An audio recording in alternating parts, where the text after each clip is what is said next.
Joel, so we talk a lot about regulations. We've seen a lot of different regulations coming from NIST, from CISA, new identity and access management guidelines.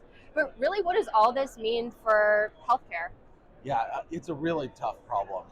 There almost seems to be this proliferation of requirements. Like sometimes I joke that you can like open your menu of regulations.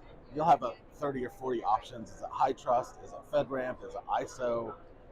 Uh, and it makes it really hard to navigate, figure out like what matters, what do I do, which is one of the reasons that like Imprivata leveraging the digital identity framework is so useful for, because we set a top-down approach to how you design digital identity management, and then you create your capabilities. And once you've matured your program, you can figure out how you map into a dozen or 2 dozen of these different regulations. But you need to own your own digital identity program, like from the top down, and sort of design it that way.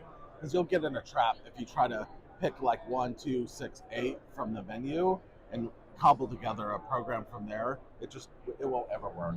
And so for healthcare in particular, because there's so much regulation, you need to sort of do a top-down design and manage your infrastructure and identity, especially your compliance requirements. You leveraging something like the digital identity framework.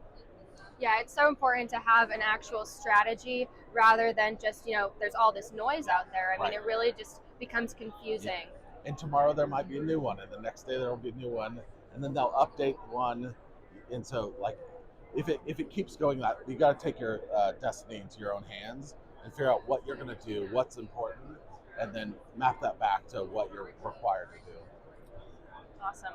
Thanks for the insight, Joel. Yeah, Appreciate it. no worries.